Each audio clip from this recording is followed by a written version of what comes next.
কোরআন আছে, বুঝতে হবে ওই গ্রামকে আল্লাহ ভালোবেসেছে। যে গ্রামের মধ্যে বছরে একবার কোরআনের মাহফিল হয়, বুঝতে হবে ওই গ্রামকে আল্লাহ ভালোবেসেছে।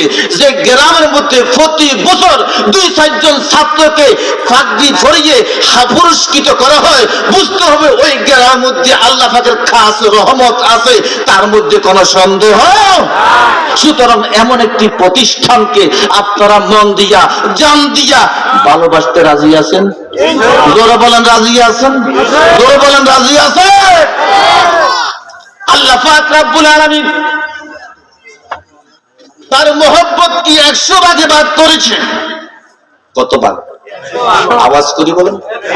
100 ভাগে ভাগ কইরা 99 ভাগ মহব্বত আল্লাহ নিজের হাতে রেখে দিয়েছে, আর 1 ভাগ মহব্বত আল্লাহ রব্বুল আলামিন তামাম মানুষের মধ্যে বিতরণ করেছে। ওই 1 ভাগ মহব্বতের 1/5 প্রথম ভাগ আলাউল ফালাউল, প্রথম অংশ যেই ভালোবাসাটুকু বান্দাকে দিয়েছেন, আল্লাহ বলেন আমি সেটা বান্দাকে কোরআনুল কারীম দান করেছি। আমার ভাইরা, আল্লামা রুমি রহমতুল্লাহি আলাইহি একটা উদাহরণ দিয়েছে। এক বাপের 1 ছেলে ছিল। কয় ছেলে? আওয়াজ করে বলেন।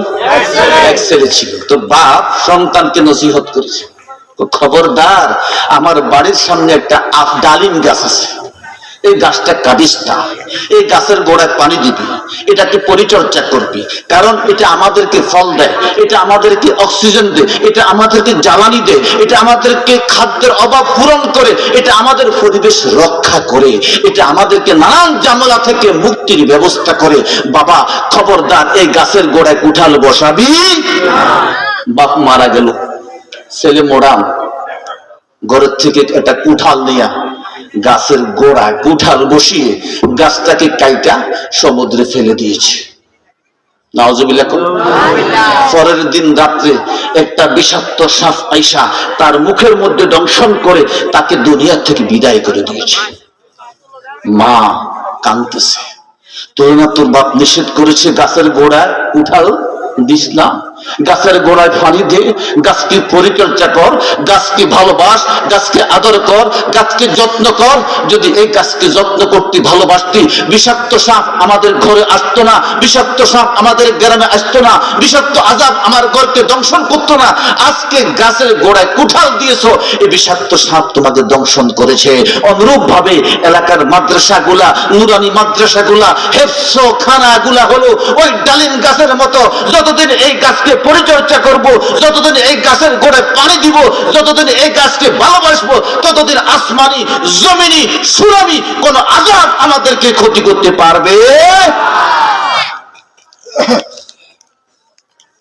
এমন একটি গাছের সাথে, এমন একটি ঘরের সাথে আমরা সম্পর্ক রাখতে রাজি আছি? জোরে বলেন রাজি আছি? জোরে বলেন রাজি আছি? আরেকটা ঘটনা বলি, আমি শেষ করব, আমার 20 মিনিট পর্যন্ত সময়। কিয়ামতের কঠিন দিনে আল্লাহ পাক রব্বুল আলামিন কোটি কোটি হাফেজকে একত্রিত করবেন। কতজন? কথা কয় না? কোটি কোটি হাফেজকে আল্লাহ বলবেন, হাফেজেরা যারা দুনিয়াতে কোরআন মুখস্থ করেছো, দুনিয়াবাসীকে শুনাইছো, সারা পৃথিবীকে আলোকিত করেছো, আজকে এই কোরআনুল কারীম লক্ষ কোটি মানুষের সামনে আমাকে শুনিয়ে আমাকে একটু পাগল করো, আমাকে একটু মুগ্ধ করো। আল্লাহ যখন এই ঘোষণা দিবে, এই ঘোষণার সাথে সাথে লক্ষ লক্ষ কোটি কোটি হাফেজ দাঁড়িয়ে যাবে, লক্ষ লক্ষ আলেম দাঁড়িয়ে যাবে। তার মধ্যে সর্বপ্রথম যিনি কোরআনুল কারীম শুরু করবেন উনি হলো দাউদ নবী।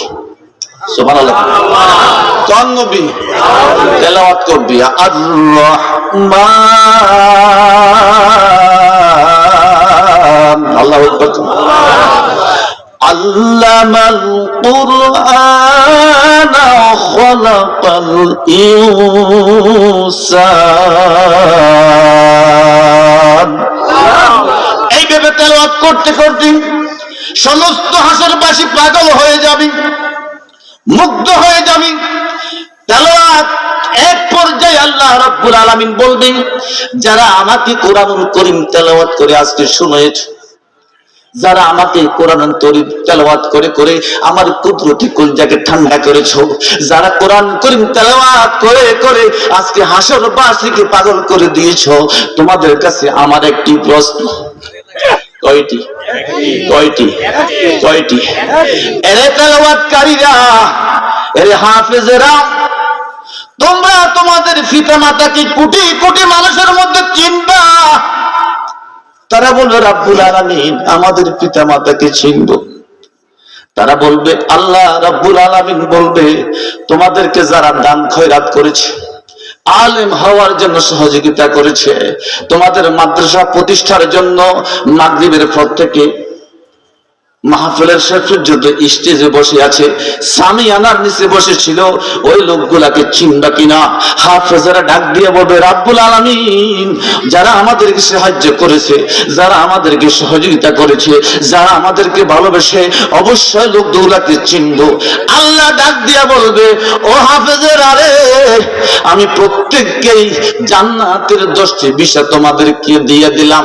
আজকে এই হাসর মাঠ থেকে আব্বা আম্মা সহ যারা তোমাদেরকে সাহায্য সহযোগিতা করেছে, ওই লোকগুলা সহ বেছে বেছে 10 জন লোক নিয়ে তোমরা ডাইরেক্ট জান্নাতের মেহমান হইয়া যাও। সুতরাং আমাদের কঠিন দিনে হাফেজদের সাথে, আলেমের সাথে আমরা জান্নাতি মেহমান হব, রাজি আছি? দুই হাত তুলে আল্লাহকে দেখান। আল্লাহ সবাইকে কবুল করে বলেন আমিন। আল্লাহ সবাইকে কবুল করে বলেন আমিন। সুতরাং এই মাদ্রাসার জন্য তাহলে কিছু সাহায্য সহযোগিতা করা